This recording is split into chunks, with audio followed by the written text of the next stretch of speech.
রহমাতুল আলামিন ডাক দিয়ে বলছেন, হাদিস কানা বুখারী মুসলিমের মধ্যে আসছে, মিশকাতুল মাসাবির মধ্যে আসছে। হযরত আয়েশা বলছেন, ইবনে ওমর বলছেন, হাদিস কানা দুইজন নবী বর্ণনা করেছেন। আল্লাহর নবী ডাক দিয়ে বলে, বা জানা জিবরিল ইউসিনি বিল জারি হাত্তা জানান্তু আন্নাহু সাইওয়ারিসুহু। আল্লাহর নবী ডাক দিয়ে বলে, জিবরিল আমিন আমার কাছে বারংবার এসে প্রতিবেশীর ব্যাপারে এত বেশি বলেছে, এত বেশি বলেছে, এত বেশি বলেছে, আমি রাসূল এক পর্যায়ে ধারণা করতাম জিবরাইল কখন জানি কথা বলে দেই। যে কি কথা? ওই জিবরাইল কখন জানি কথা বলে দেই যে, ইয়া রাসূলুল্লাহ, আপনার ইন্তেকালের পরে আপনার সন্তানরা যেভাবে আপনার সম্পদের উত্তরাধিকারী হবে, আপনার প্রতিবেশীরাও আপনার সম্পদের উত্তরাধিকারী হবে। জোরে বলেন সুবহানাল্লাহ।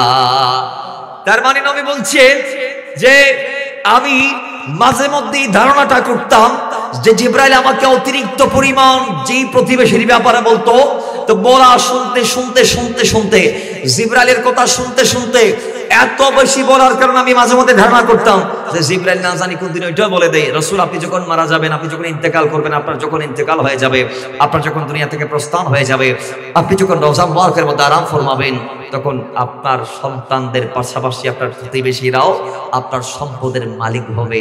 রাসূল বলে আমি ধারণা করতাম মাঝে মাঝে যে কোনোদিন নাকি এটা বলি দেয়, কারণ এত বেশি রাসূল বলছেন জিবরাইল আমার কদমে এসে প্রতিবেশীর ব্যাপার উদ্বুদ্ধ করেছে। কিন্তু আজকে আল্লাহু আকবার, ইয়া রাসূলুল্লাহ, ও সাইয়্যিদ জিন্দাবাদ, জিন্দাবাদ, ঘরে ঘরে যায়। তাহলে দেখেন, আজকে আমরা রাসূলুল্লাহ যাদের প্রতি অত্যন্ত দয়া করতে বলেছেন, মায়া করতে বলেছেন, যাদেরকে সবচেয়ে বেশি সম্মান দিতে বলেছেন, আমাদের বাড়ির পার্শ্ববর্তী ব্যক্তিরা, আজকে আমরা তাদের প্রতি সবচেয়ে বেশি অন্যায় করি। যাদের ক্ষমতা আছে জোর জবরদস্তি করে প্রতিবেশী সব কাজে নিচ্ছে, এরকম প্রতিবেশী আছে না নাই? জোরে বলেন আছে না নাই? পার্শ্ববর্তী বাড়ি মারামারি এসে, একদিন দরাদরি এসে, ভুল বুঝাবুঝি এসে, এখন একজন আরেকজনের বিরুদ্ধে লাগিয়ে গেছে। কি করছে? এটা খবর পাইছে আগামী শুক্রবারে অমুকের মাইয়ার বিয়া, অমুকের কি মাইয়ার সেইতে বলতেছে, ঠিক আছে এদের আয়াকান দিদি মার বাড়িতে প্রোগ্রাম, ইতার একটা দিদিছে, কই আর ফুলার আকিকা, ইতার ফুলার কি, জোরে বলুন ইতার ফুলার। এরকম করতেছে আমাদের সমাজে, আমরা এটাই দেখছি, সমাজ আমরা আজকে এটাই দেখছি। রাসূল বলেন না, এগুলা করা যাবে না। আজকে আমরা দেখি, আমরা পেট ভরে খাই, আমাদের পড়শি পাড়া প্রতিবেশী যারা আছে এরা অভুক্ত থাকে, রাসূল বলেন না, এগুলা করা যাবে না। হাদিসে পাক আসছে মিশকাতুল মাসাবিদের 422 নং পৃষ্ঠায়, সওয়াবুল ঈমানের মধ্যে আসছে, বুখারী মুসলিমের মধ্যে আসছে। হযরত আবু হুরায়রা রাবী, তিনি বলছেন, ওয়াল্লাহি লা ইউমিনু, ওয়াল্লাহি লা ইউমিনু, ওয়াল্লাহি লা ইউমিনু। কিলা ইয়া রাসূলুল্লাহ সাল্লাল্লাহু আলাইহি ওয়াসাল্লাম মান, আল্লাহর নবীকে জিজ্ঞেস করা হয়েছে, রাসূল কে যাকে আপনি ঈমানদার নয় বলছেন, ঈমানদার নয় বলছেন, ঈমানদার না বলছেন, সে কে? রাসূল ডাক দিয়ে বলছেন, ক্বালা লা ইয়ামানু জারহু বাবায়াকা, হয় তিনি ঈমানদার নয়, তার অন্তরে ঈমান পৌঁছায় নাই, সেই ঈমানের পূর্ণতা পায় নাই যার হাত থেকে তার প্রতিবেশী নিরাপদ না। তার মানে যে প্রতিবেশীর উপর জুলুম করে, অবিচার করে, অত্যাচার করে, নিপীড়ন করে, স্টিমরোলার চালায়, যেভাবে ইচ্ছে হয়রানি করে, হয় এই মুসলমান, তারা আমি মুসলমান তোমরা বললে আমি রাসূল তাকে ইসলামের সার্টিফিকেট, মুসলমানিত্বের সার্টিফিকেট আমি দেব না, আমি বলবো সে কোনো ঈমানদার হতেই পারে নাই। জোরে বলেন না নাউজুবিল্লাহ। মায়েশার আরেক হাদিস আসে, আল্লাহ নবীজি বলছেন, হে আয়েশা, তুমি যখন তরকারি রান্না করবা জুল একটু বাড়াই দিও। কি দিও? জুল। জোরে বলেন জুল। মায়েশা বলি, ইয়া রাসূলুল্লাহ, কেন কেন জুল বাড়াই দিব? দুনিয়াতে তো সবাই মজা খাইতে চায়, চায় না? সবাই মজা খাইতে চায় না? মায়েশা বলে, ইয়া রাসূলুল্লাহ, কারণ কি? দয়াল নবী রাহমাতাল লিল আলামিন ডাক দিয়ে বলে, আয়েশা, কারণ তুমি জানতে তোমার ওই তরকারি থেকে অল্প তরকারি তোমার পাড়া বর্ষিকে দিয়ে সাহায্য সহযোগিতা করতে পারো। জোরে বলেন সুবহানাল্লাহ। আমি নবী বলেছি অনেক আগে, যে ব্যক্তি পেট ভরে খায়, তার উদরকে পূর্ত করে, কিন্তু তার প্রতিবেশীকে সে অভুক্ত রাখে, এবং সে খাইছে তো খাইছে পেট ফুরাই, কিন্তু পাশের বাড়ির যারা আছে এরা খাইছে নাকি খাই নাই এগুলো খবর রাখে নাই। রাসূল বলে, সে এখন ঈমানদার হতে পারে না। নাউজুবিল্লাহ। জোরে বলেন। তাহলে এদের খবর নেওয়ার দরকার আছে না নাই? জোরে বলেন, খবর নেওয়ার দরকার আছে না নাই? তো প্রতিবেশীর প্রতি যদি হিসাব আপনি না করতে পারেন, তাহলে সমাজ বিনির্মাণ কখনো হবে না, সমাজ বিনির্মাণ কখনো হবে না। আমাদেরকে ইনসাফ কায়েম করতে হবে, জুলুম বন্ধ করতে হবে, আমাদেরকে উদার হতে হবে। আমাদেরকে যদিও আমাদের পাড়াপড়শির কেউ আমাদেরকে না চিনে ভুল বুঝে যদি অন্যায় করেও ফেলে, আমাদেরকে যদি আঘাত দিয়ে ফেলে, আপনি প্রতিঘাত করবেন না, মাফ করে দিবেন। সুবহানাল্লাহ জুড়ে বলেন। আচ্ছা, মক্কাবাসী আমার নবীকে আঘাত করছে উহুদের ময়দানে, কখন? জুড়ে বলেন না কখন? 13 বছর মক্কা জীবনে আঘাত করছে, নবী প্রতিঘাত করে নাই। কিন্তু প্রতিঘাত করার টাইমে রাসূল যখন মদিনাতে আছেন, ওই সময়ে কাফেররা রাসূলকে আঘাত করতে গিয়েছে। নবী তাদের আঘাতের সম্মুখ মোকাবেলার জন্য উহুদে বদরে গিয়েছে। বদরের ময়দানে আল্লাহ রাসূলকে বিজয় দিয়েছে। উহুদের ময়দানে আল্লাহ নবী সাল্লাল্লাহু আলাইহি ওয়াসাল্লাম যখন দাঁড়ালো, মুসলমানরা প্রাথমিকভাবে বিজয়ের পথে, বিজয় সম্ভাবী দেখে গিরিপথের দায়িত্বে থাকা সাহাবারা দায়িত্ব ছেড়ে দিয়ে তারা গনিমা নেওয়ার জন্য তারা পাগল পাড়া হয়ে গিয়েছে, ময়দানে ঝাঁপিয়ে পড়েছে। সেই সবাদে, সেই সুযোগে খালিদ বিন ওয়ালিদ বীর কেশরী তিনি কাফেরদের কিছু প্রতিনিধি নিয়ে পিছন থেকে হামলা করে মুসলমানদেরকে ছত্রভঙ্গ করে দিয়েছে। আল্লাহর নবীকে আঘাত করা হয়েছে, লোহার টুপি ভাঙা হয়েছে রাসূলের, আল্লাহ নবী সাল্লাল্লাহু আলাইহি ওয়াসাল্লামের দান্দার মোবারক শহীদ করা হয়েছে। ওই সময় রাসূল যখন মার খেলেন, আল্লাহর নবীর কদমে এসে জিবরাইল বলে, ইয়া রাসূলুল্লাহ, আল্লাহ আমাকে পাঠিয়েছে, আল্লাহ বলেছে আপনি রাসূলের পাশে আমাকে দাঁড়াতে, আমি এসেছি রাসূল আপনার গোলাম। জিবরাইল বলছে আপনি যদি হুকুম দেন এই পাহাড়টা তাদের মাথার উপর তুলে দিব। কাদের? কাফেরদের। কির উপর? মাথার উপর। তো তারা পাহাড়ের নিচে পিষ্ট হয়ে যাবে, তাদের অস্তিত্ব থাকবে না। রাসূল বলে আমি প্রতিঘাত করার জন্য আসি নাই, আমি ক্ষমা করে দেওয়ার জন্য এসেছি। সুবহানাল্লাহ জুড়ে বলবেন না? বাবারা আমার আল্লাহ নবী বদদুয়া করে নাই, বদদুয়া করে নাই, দোয়া করছে আল্লাহুম্মা হাদি কওমি ফাইন্নাহুম লা ইয়ালামুন। আল্লাহ তারা আমারে চিনে নাই, তুমি তাদেরকে চেনার ক্ষমতা দাও। আল্লাহ তুমি তাদেরকে হেদায়েত দাও। হেদায়েত মানে রাসূলকে চেনা, হেদায়েত মানে নবীকে, নবীকে যে চিনতে পেরেছে সে হেদায়েত পেয়ে গেছে। আর নবীর কদমে বারবার গেছে, চিনতে পারে নাই, সে হেদায়েত। বুজাহেল, বুলাহাব, যারা আচুদবা সাহেব, এগুলো নবীর কদমে বারবার গেছে। নবী কেমন কমাশীল ছিলেন, একটু আর একটু নসিব কয় আল্লাহ নবীর সেই উহুদের ময়দানে আপন চাচা হযরতে হামজা তাকে 70 থেকে 700 টুকরা করছে। কয় শত? 700। কত বলেন? কত? 700 টুকরা করছে। কে করছে? কয় ওয়াহাশী করছে। তো আল্লাহ নবীর কদমে সেই ওয়াহাশী একদিন এসে, কখন আসছে? কয় যখন তার বিরুদ্ধে মৃত্যু পরোয়ানা জারি করছে। আল্লাহ নবী যখন মক্কা বিজয় করল 8ম হিজরিতে, মক্কা বিজয়ের পরে আল্লাহ নবী খাস সবাইরে মাফ করে দিলেন। সেদিন মক্কাবাসী মনে করছে, মক্কার মানুষ তোমরা আমারে বাইরে করে দিয়েছিলাম মক্কা থেকে, আজকে আমি তোমাদের রক্তপাত ঘটাবো এখানে। তারা মনে করেছিল সেটা নবী বলবে, কিন্তু রাসূল সেটার বিপরীতটা বলেছে। আমার নয় খানায়ে কাবার ওঠানে দাঁড়িয়ে রাসূল ডাক দিয়ে বলছেন, এই মক্কাবাসী, তোমাদেরকে আমি মাফ করে দিলাম। কি করে দিলাম? জোরে বলুন, কি করে দিলাম? অথচ তোমরা আমাকে মক্কা ছাড়তে বাধ্য করেছো, তোমরা আমাকে এখান থেকে বের করেছো, আজকে মক্কা আমার হস্তগত, কিন্তু আমি তোমাদেরকে মাফ করে দিছি। বাবার আমার শুধু তা নয়, আল্লাহ নবী ডাক দিয়ে বলছেন, এ মক্কাবাসী, যারা ইসলামের ছায়াতল, সুশীতল ছায়াতলে আসবে তাদেরকে মাফ, অথবা যারা খানায়ে কাবার ভিতরে ঢুকে যাবে তাদেরকেও মাফ করে দিলাম, অথবা যারা তাদের মালিক, এতদিন তাদের লিডার যে ছিল আবু সুফিয়ান, ওই আবু সুফিয়ানের ঘরে যারা যাবে তাদেরকেও মাফ করে দিলাম। আর যারা আপন ঘরের দরজাটা বন্ধ করে দিবে, ভিতরে সেফ থাকবে, সেফ থাকতে চাইবে, তাদেরকেও মাফ করে দিলাম। অর্থাৎ এক কথাই আমি সবাইকে মাফ করে দিলাম। কিন্তু আল্লাহ নবী বলে, মগর তরবারি নিয়ে রাস্তায় নামা যাবে, রাস্তায় আর নামা যাবে না। ঘরের ভিতর থাকলে মাফ, তোমাদের নেতার বাড়িতে উঠলে মাফ, অথবা আমি নবীর কদমের নিচে আসলে মাফ। কিন্তু তরবারি নিয়ে আজকে যদি আমি নবীর মোকাবেলার জন্য রাস্তায় নামার দুঃসাহস দেখাও, তাহলে আর মাফ নাই, শেষ করে দিব। সুবহানাল্লাহ জুড়ে বলেন। সেদিন আল্লাহ নবী 10 জনের বিরুদ্ধে মৃত্যু পরোয়ানা জারি করছে। কয়জন? 10 জন ছাড়া সবাই রে মাফ। সেই 10 জনের ভিতরে একজন ছিল হিন্দা, আবু জাহালের স্ত্রী, যিনি আমার নবীর চাচার কলিজা মোবারককে দাঁত দিয়ে চিবিয়ে চিবিয়ে খেয়েছে। নাউজুবিল্লাহ জুড়ে বলেন। হযরত হামজার কলিজাকে যে দাঁত দিয়ে চিবিয়েছে, সেই হিন্দার বিরুদ্ধে নবী মৃত্যু পরোয়ানা জারি করলেন। আল্লাহ নবী সেদিন ওয়াহাশীর বিরুদ্ধে মৃত্যু পরোয়ানা জারি করলেন। ওয়াহাশী কে জানেন? কয় আমার নবীর চাচারে যিনি নিজের হাতে কতল করছে, 70 মতান্তরে 700 টুকরা করছে।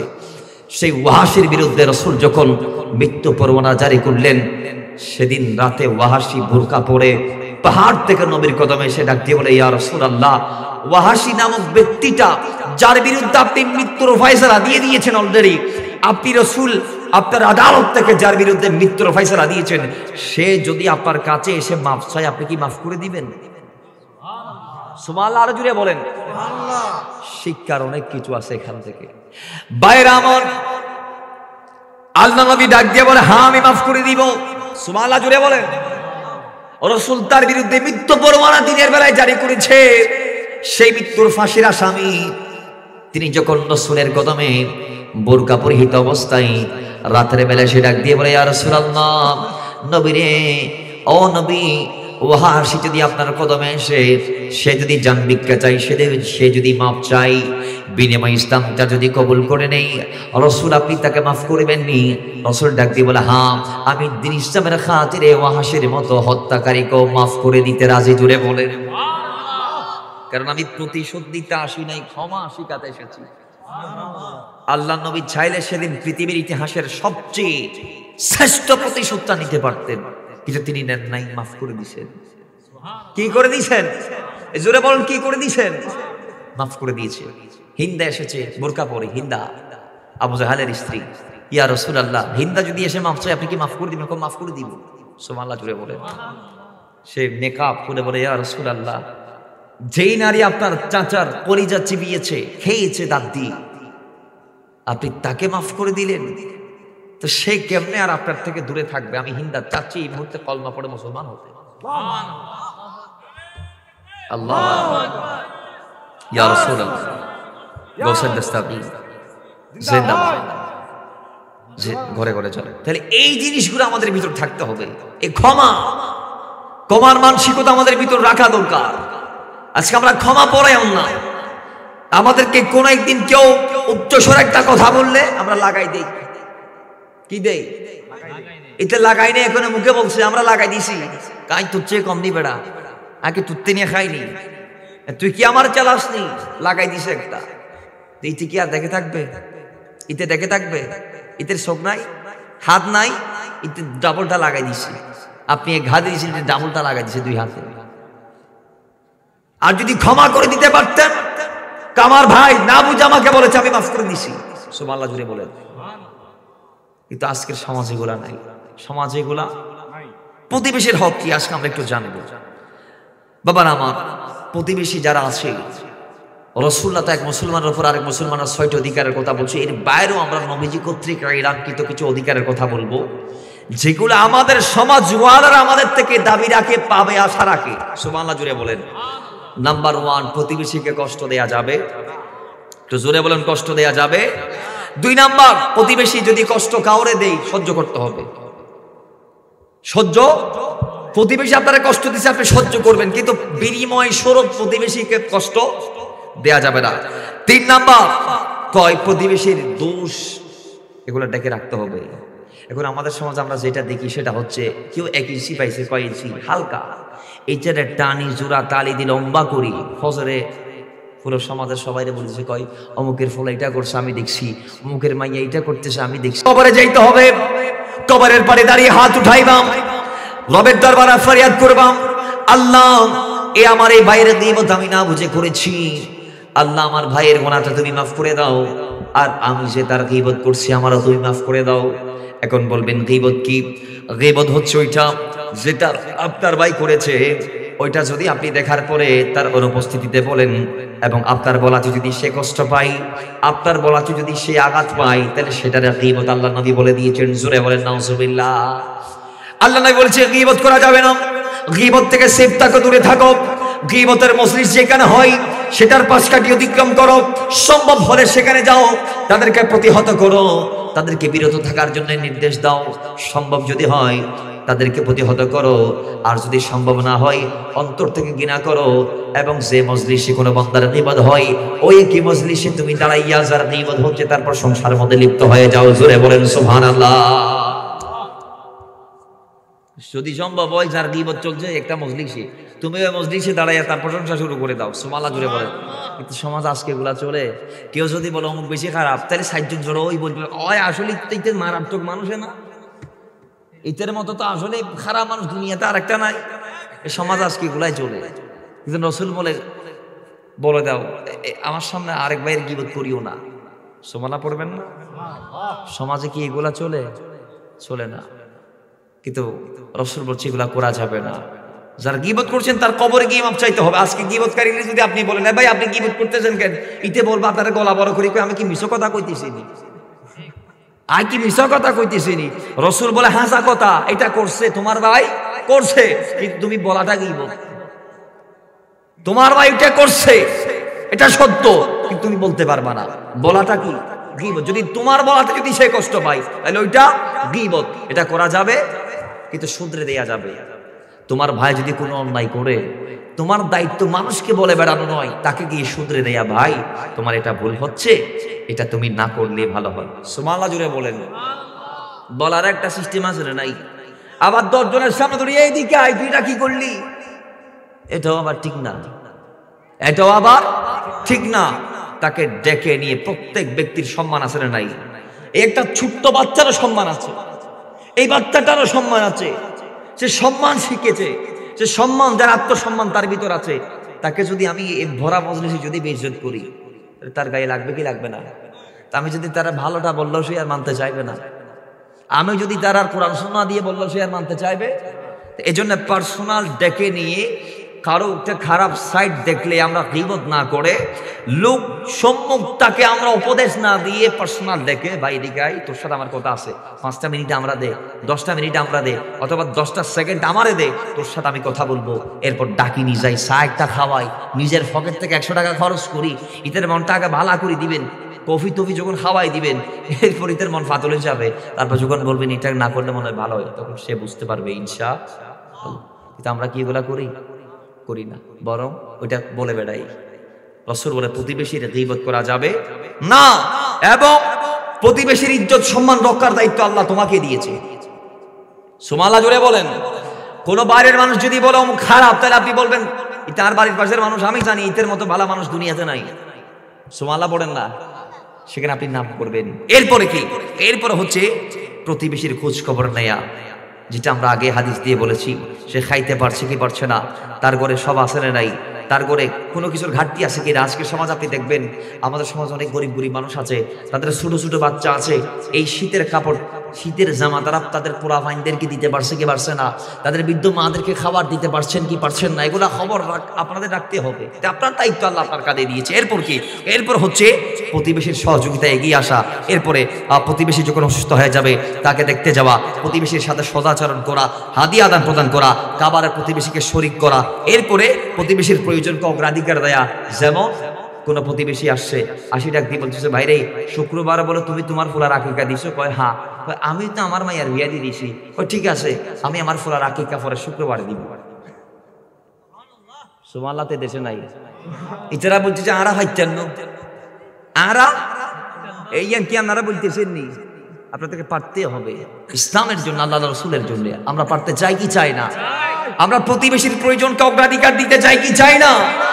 ইনশাআল্লাহ আমরা চাইলে পারি একটা সুস্থ সমাজ নির্মাণ করতে। শুধু একটা সৎ ইচ্ছার দরকার, টাকা পয়সার দরকার নাই, সৎ একটা ইচ্ছার দরকার। আপনি যদি ইচ্ছাই না করেন আপনি পারবেন কেমনে? আপনার যদি ইচ্ছা না থাকে তাহলে আপনি পারবেন না। এই জন্য সৎ একটা ইচ্ছার দরকার। এরপরে প্রতিবেশীর আর নিত্য প্রয়োজনীয় জিনিস আদান প্রদান করা, প্রতিবেশীকে সালাম দেয়া, সালামের উত্তর দেয়া, উপদেশ দেয়া, সেবা করা, মারা গেলে দেখতে যাওয়া, শোকাহত পরিবারকে সান্ত্বনা দেয়া, অনুষ্ঠানে দাওয়াত দেয়া, ভুল ত্রুটি হলে মার্জনা করা, রাস্তায় কষ্টদায়ক বস্তু না ফেলানো প্রতিবেশীর, এবং চলাচলের রাস্তা বন্ধ না করা, চক্ষু হেফাজত করা। জোরে বলেন সুবহানাল্লাহ। এগুলো আমরা যদি এক একটা নিয়ে যদি বলতে যাই, কোরআন সুন্নাহ দিয়ে আমাদের ঘন্টার পর ঘন্টা লাগবে। আপনি সেবা নিয়ে বললে, সেবার প্রতি আল্লাহ পাক কোরআন অসংখ্য আয়াত নাযিল করেছেন, রাসূলুল্লাহ অসংখ্য হাদিস বলেছেন। আপনি যদি পর্দার কথা বলেন অসংখ্য হাদিস আসবে। আপনি যদি চক্ষু নিচে রাখার কথা বলেন তাহলে অসংখ্য হাদিস আসবে। আপনি যদি রাস্তা থেকে কষ্টদায়ক বস্তু ফেলে দেওয়ার কথা বলেন অসংখ্য হাদিস আসবে। তাহলে সব মিলিয়ে বোঝা গেছে এই সমাজে যারা আছে এরাই আমাদের প্রতিবেশী। আল্লাহর কোরআন, নবীর সুন্নাহ এদের প্রতি আমাদেরকে নির্দেশ দিয়েছে সর্বোচ্চটা দেওয়ার জন্য। আল্লাহ আমাদের দেয়ার তৌফিক দান করুক, আমিন পড়েন। আজকের থেকে কি আমরা আরেকজনের বিরুদ্ধে লাগবো? আরেকজনের সফলতা দেখে জলে পড়ে ছাই হব? মাথায় রাখবেন, হিংসা করে লাভ নাই। আপনার পড়শি, আপনার প্রতিবেশী, তার ছেলে দামি হয়েছে, চাকরি পেয়েছে, বিসিএস ক্যাডার হয়েছে, ইউনিভার্সিটিতে চান্স পেয়েছে, তার মেয়ে বড় একটা ফ্যামিলিতে গিয়েছে বিয়ে শাদীর মাধ্যমে, আপনি শুকরিয়া আদায় করবেন। আপনি জ্বলে লাভ নাই। মাথায় রাখবেন, রাসূল ডাক দিয়ে বলছে হিংসুকের হিংসা এটা তারে নষ্ট করে আরেকজনের কোনো ক্ষতি করতে পারে না। কারণ হিংসুকের হিংসার দ্বারা ওই যাকে হিংসা করা হচ্ছে তার কোনো ক্ষতি হয় না। কারণ কি? কারণ ওই ব্যক্তিরা আল্লাহ দয়া করতেছে, তা আল্লাহর মন্ত্রণে নারাজ হওয়ার কারণে সেই নিজে নিজে জ্বলে জ্বলে ছাই ছাই হয়ে যাবে। যাকে হিংসা করছে তার কিছু কমবে না। এজন্য আল্লাহ সুবহানাহু ওয়া তাআলা আমাদের পাড়া পড়শি প্রতিবেশী যারা আছে প্রত্যেকের প্রতি ইহসান আল্লাহ কোরআনে যেভাবে করতে বলেছেন, আল্লাহ আমাদের সেইভাবে করার তৌফিক দান করুন, আমিন। মাথায় রাখবেন, আমাদের বড় পরিচয় আমরা মুসলমান, কথা ঠিক কিনা? আল্লাহ নবী 570 খ্রিস্টাব্দে 12 রবিউল নূর 12 রবিউল আউয়াল শরীফে যেই স্বপ্ন নিয়ে দুনিয়াতে কদম রেখেছিলেন, যে সুস্থ সুন্দর সাম্য মৈত্রী বন্ধন ভালোবাসার সমাজ বিনির্মাণের স্বপ্ন নিয়ে আল্লাহ নবী দুনিয়াতে এসে গুটি গুটি কদম দিয়ে গিয়েছেন, আল্লাহ আমাদেরকে সেই স্বপ্ন বাস্তবায়ন করার তৌফিক দান করুক, আমিন। সুষ্ঠু সমাজ বিনির্মাণে আল্লাহ প্রত্যেককে আপন আপন অবস্থান থেকে এগিয়ে আসার তৌফিক দান করুন। কি আশিক রাসূলের লকব নিয়ে প্রশ্ন? এটার আবার প্রশ্নের কি আছে? নবীর আশিক হওয়ার দরকার আসলে নাই? আওয়াজ দেন, দরকার আসলে নাই? দয়াল নবীর প্রেম ছাড়া কোনো গতি আছে? আচ্ছা, আল্লাহ কোরআন যদি বলে নবীকে ভালোবাসতে, আপনি কি বাসতে পারবেন? আল্লাহর কোরআন যদি বলে নবীর পক্ষে থাকতে, আপনি কি থাকতে পারবেন? আল্লাহর কোরআন বলছে সূরা আলে ইমরান আয়াত 31, ইন কুনতুম তুহিব্বুনাল্লাহ ফাত্তাবিউনি ইউহিব্বুকুমুল্লাহ। নবীকে ছাড়া আল্লাহকে পাওয়া যাবে?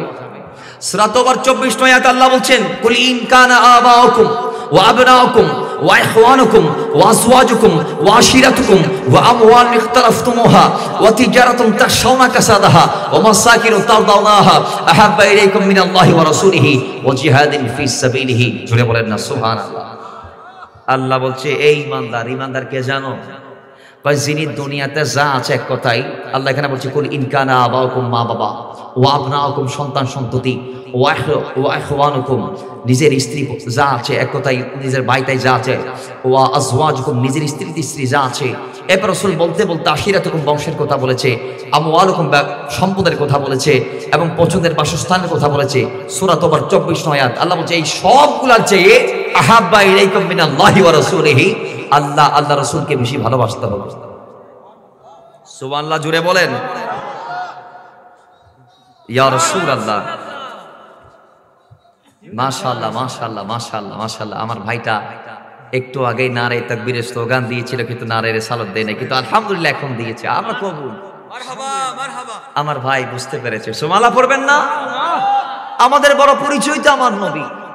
আমার নবীকে কেন্দ্র করে ঈমান, আমার নবীকে কেন্দ্র করে ইসলাম, আমার নবীকে কেন্দ্র করে নামাজ, আমার নবীকে কেন্দ্র করে রোজা। নবী যদি না হতো আমরা কি কিছু পাইতাম? একটু বলেন বলেন, পাইতাম? আচ্ছা, আমরা দুনিয়াতে এসেছি, খেয়াল করবেন, দুনিয়া থেকে একদিন যাব। আমি হাদিস দিয়ে যদি বলি, নবীর ভালোবাসার কথা বুখারী শরীফের মধ্যে আসে, বুখারী শরীফের 14 নং হাদিস, বুখারী শরীফের 14 নং পৃষ্ঠার মধ্যে আসে, এবং 14 নং হাদিসের মধ্যে আসে, মুসলিম শরীফের 77 নং হাদিসের মধ্যে আসে যে আল্লাহ নবী বলছে লা ইউমিনু আহাদুকুম হাত্তা আকুনা হাব্বা ইলাইহি মিন ওয়ালিদিহি ওয়া ওয়ালাদিহি ওয়ান নাসি আজমাইন। আমি 5 মিনিটে শেষ করে দিব, বেশি লিঙ্গার নিব না সময়, এজন্য আমি থ্রুলি বলছি।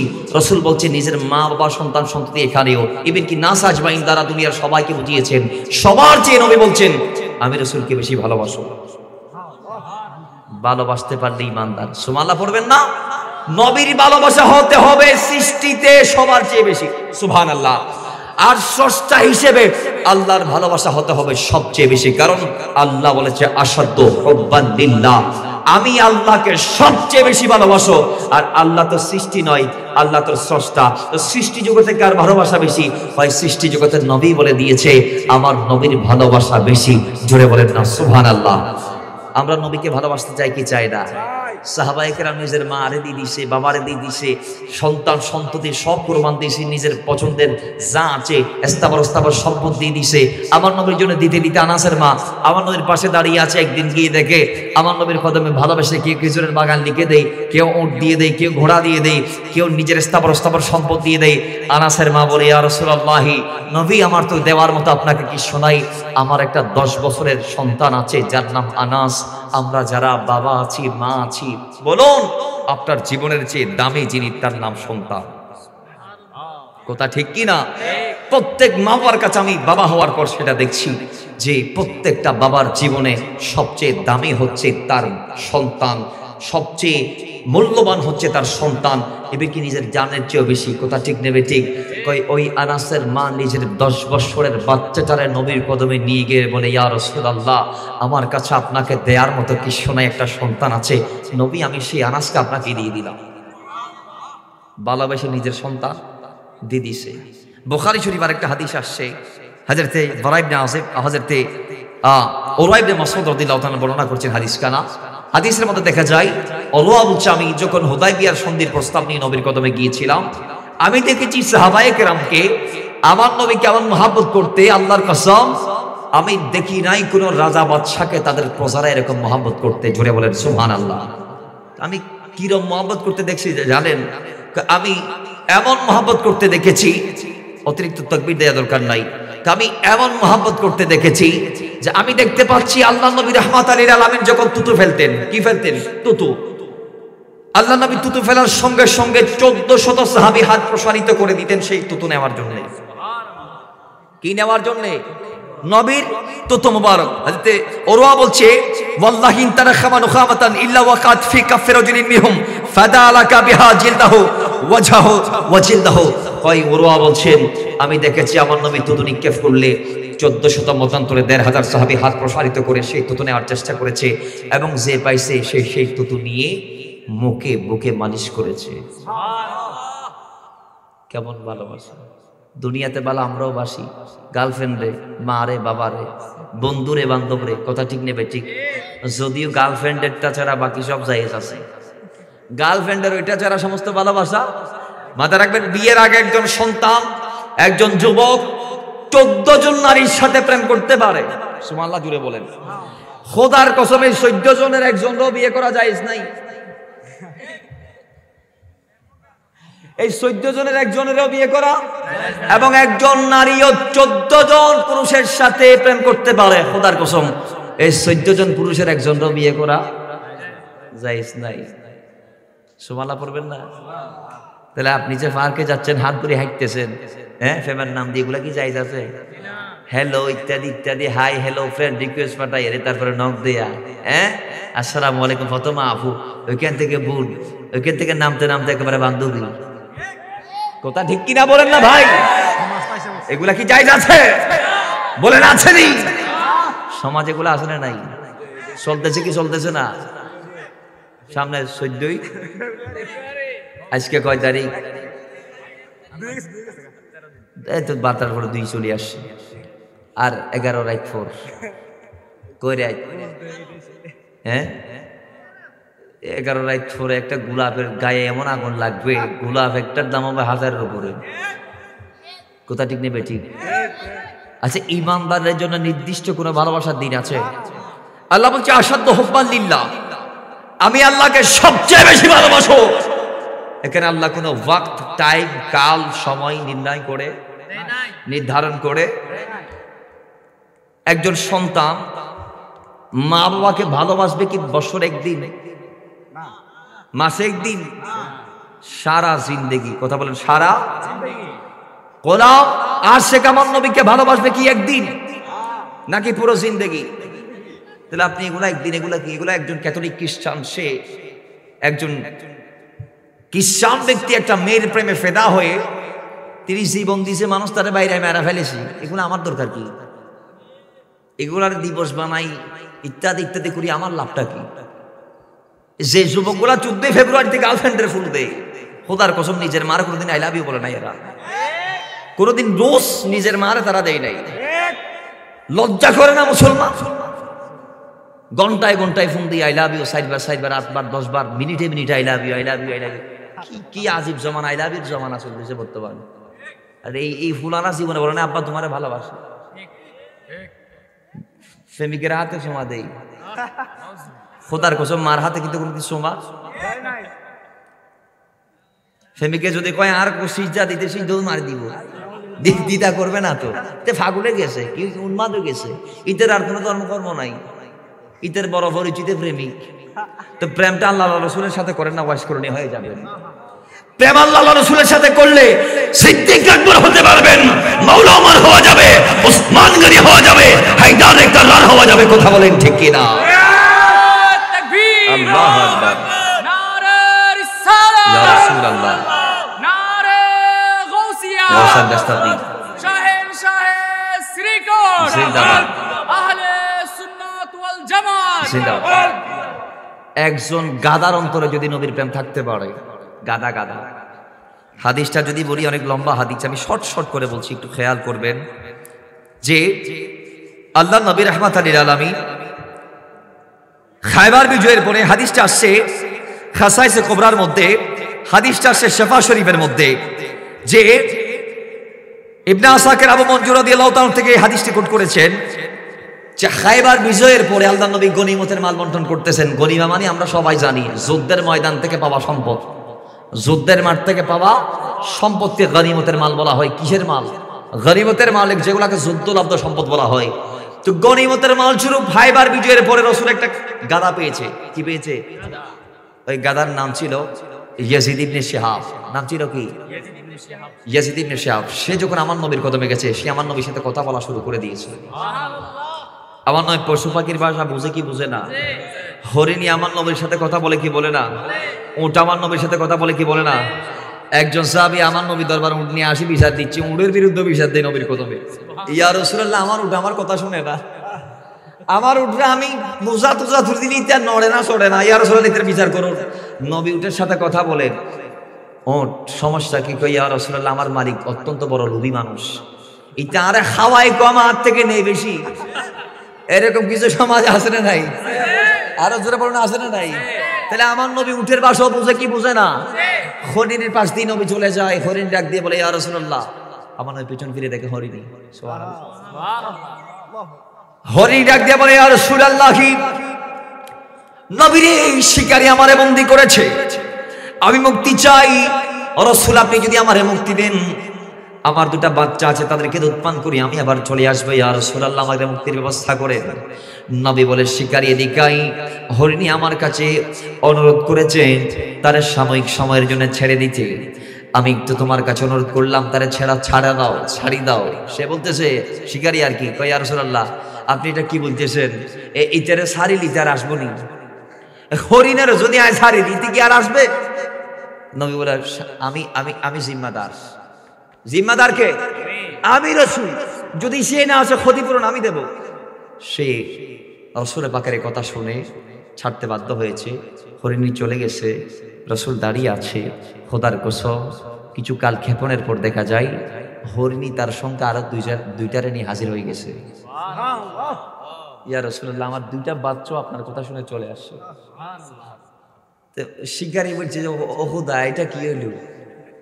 হরিণীর যদি বাঘেও ছাড়ি দেই, বাঘের তো দিতে মুশকিল হয়ে যায়, আর হরিণ যদি ধরার পর যদি ছাড়ি দেই, জীবনে কি আর ওই রাস্তা দিয়ে যাবে আর কোনোদিন? হরিণের যে সালাকি দুনিয়াতে প্রাণী আছে, আর ইটার একটা লাভ যদি আপনি দেখেন, অবাক হয়ে যাবেন। এখান থেকে ওইখানে মারবে 22 হাত 23 হাত। শিকারী বলছে, ইয়া রাসূলুল্লাহ, এটা কি হইল? এই হরিণী আপনারা চিনি, আপনার সাথে কথা বলে, আসলেই কি সে আপনাকে বলেছে দুইটা বাচ্চা আছে, দেখতেছি তো দুইটাই নিয়ে আসতেছে। তো রাসূল, আমি কলমাটা পড়তে চাই, আমার দিনটা দিয়ে দেন, আমি মুসলমান হতে চাই। জোরে বলেন রাসূল। এবার গাদা আমার নবীর সাথে কথা বলে, আল্লামা কাজী আয়েশ শিফা শরীফের মধ্যে কোট করেছেন হাদিস কারা। বাইরে আমার গাদা আমার নবীর সাথে কথা বলি, আল্লাহর নবী রাহমাতুল লিল আলামিন গাদাকে বলে, গাদা তোমার নাম কি? গাদা উত্তর দেয়, ইয়া রাসূলুল্লাহ, আমার নাম ইয়াজিদ ইবনে শিহাব। রাসূল বলে, আজ থেকে আমি নাম পাল্টাই দিলাম, তোমার নামটা আমি ইয়াফুর করে দিলাম। আজকে থেকে সবাই তোমাকে ইয়াফুর বলে ডাকবে। জোরে বলেন সুবহানাল্লাহ। গাদা বলে, রাসূল, আমার একটা দাবি আছে। কি দাবি? কই, রাসূল, আমি অনেক বড় নামি দামি বংশের গাদা। তাহলে বোঝা গিয়েছে গাদার বংশের ভিতরে নামি দামি বংশ আছে। গাদা বলে, নবীরে, আমার বংশের ভিতরে এমন এমন গাদা আছে যারা 25 জন থেকে 40 জন নবীকে তাদের পিঠে চড়িয়েছে। আমি তাদের বংশের শেষ গাদা। ইয়া রাসূলুল্লাহ, আমিও নিয়ত করে ফেলেছি, আমি যেহেতু আপনার সময়কার, আমি নিয়ত করে ফেলেছি আমি আমার নবীকে আমার পিঠে উঠাবো, চড়াবো, বসাবো। আমি আমার নবীকে বসার আগে আমার পিঠে দুনিয়ার কাউরে বসতে দিব না। হুজুর, আমার মালিক ছিল ইহুদি। আমার মালিক কি? ইহুদি। ইহুদি আমার পিঠে অনেকবার চড়তে চেয়েছে, আমি উঠাই নাই। একদিন সে চড়তে চাইলো, আমি তারে ধাক্কা দিলাম, ফালাই দিলাম, তার মাথা গরম হয়ে গেল, আমারে মারলো। এরপর আবার উঠতে চাইলো, আমি আবার ধাক্কা দিলাম, আবার মারলো, আবার উঠতে চাইলো।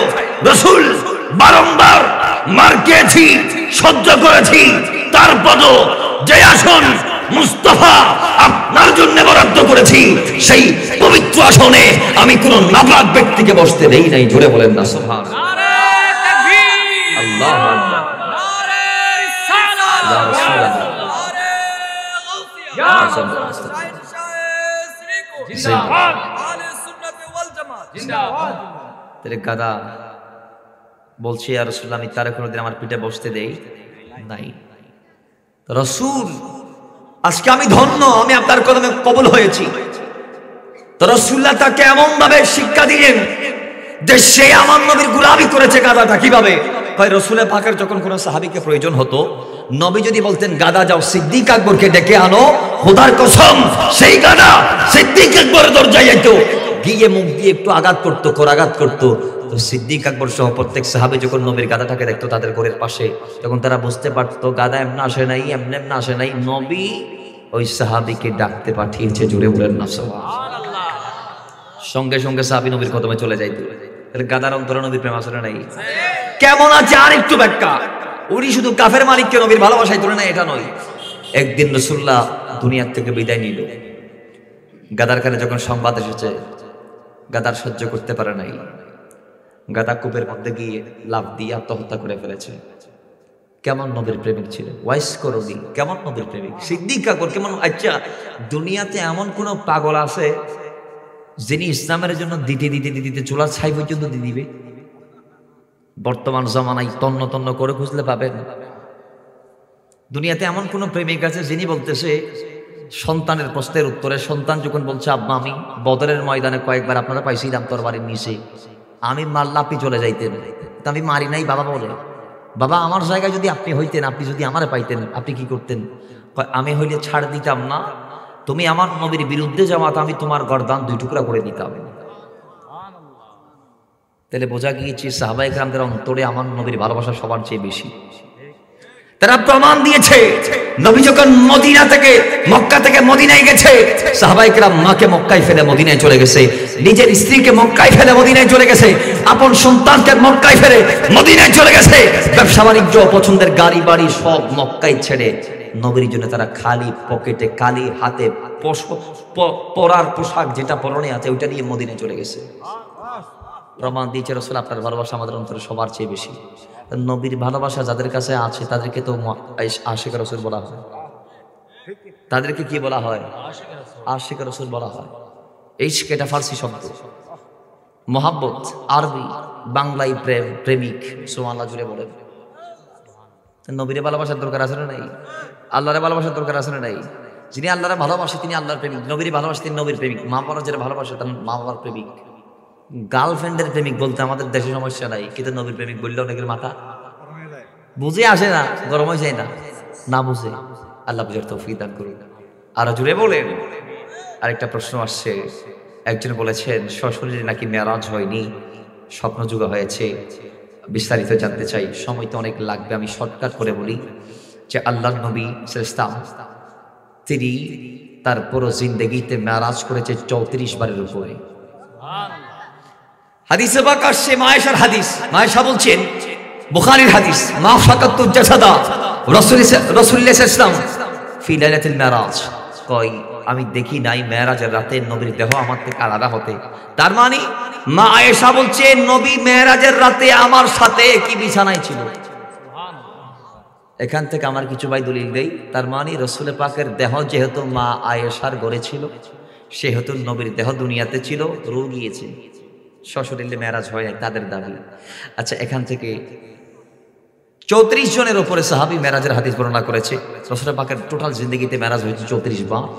তন্মধ্যে কোরআন বলছে সুবহানাল্লাযী আসরা 15 পারা 1 নং পৃষ্ঠা সূরা ইসরা বা সূরা বনী ইসরাঈলের 1 নং আয়াত। আল্লাহ বলছে সুবহানাল্লাযী আসরা বিআবদিহি, আল্লাহ তার আব্দকে আসরা দিলেন। আসরা মানে রাত্রিকালীন সফর। সুবহানাল্লাহ জোরে বলেন। সেই আব্দ কাকে বলে? এ আব্দ তারে বলে যার কাছে দেহ আছে, রূহ আছে। তাহলে কোরআন কর্তৃক যেই আব্দের কথা সেটা সশরীরে হয়েছে, স্বপ্ন যুগে নয়। আরেকটু ব্যাখ্যা, মা আয়েশা নবীর সাথে গড় সংসার করছেন কখন? কয় হিজরতের পরে। সুবহানাল্লাহ জুড়ে বলেন। আর সশরীরে মেরাজ হয়েছে কখন? হিজরতের আগে। কে বলছে অষ্টমে নবতের 8ম বৎসর, কে বলছে 10ম বৎসর, কে বলছে দ্বাদশ বৎসর। তো মশহুর হচ্ছে দ্বাদশ বৎসর, অর্থাৎ হিজরতের 1 বছর আগে। হিজরতের কয় বছর আগে? 1 বছর আগে। হযরত আমির মুয়াবিয়ার হাদিস আসছে, মায়েশার হাদিস আসছে, মেরাজের রাতে রসুল পাকের দেহ তাদের সাথে ছিল। তাহলে সেগুলো কোন হাদিস জানেন? যেগুলা হিজরতের পরের কার হাদিস। তো আল্লাহ নবীর জীবনীতে মেরাজ হয়েছে টোটাল 34 বারের উপরে, তার মধ্যে 33 বার হয়েছে স্বপ্ন যুগে। আর যে একটি মেরাজ যেটা সশরীরে, সেটা কোরআন কর্তৃক সাবেত। আল্লাহ বলেছে সুবহানাল্লাযী আসরা বিআবদিহি লাইলা মিনাল মসজিদিল হারামি ইলাল মসজিদিল আকসা। একটা জিনিস খেয়াল করেন, এতটুকু এখানে যে আল্লাহ বলেছেন লাইলা না, মানে রাতের অল্প সময়ে। রাতের অল্প সময়ে আল্লাহ যদি তার রসুলকে কোটি কোটি মাইল পাড়ি দিতে পারে, তো ওই আল্লাহ চাইলে রসুলকে সশরীরে নিয়ে যাইতে পারে কি পারে না? জোরে বলেন, পারে কি পারে না? আর কোনো ডাউট আছে? আর কোনো অসম্ভব কথা আছে? সুবহান কারে কয় জানেন? কয় যার ডিকশনারির মধ্যে অসম্ভব কোনো শব্দ নাই।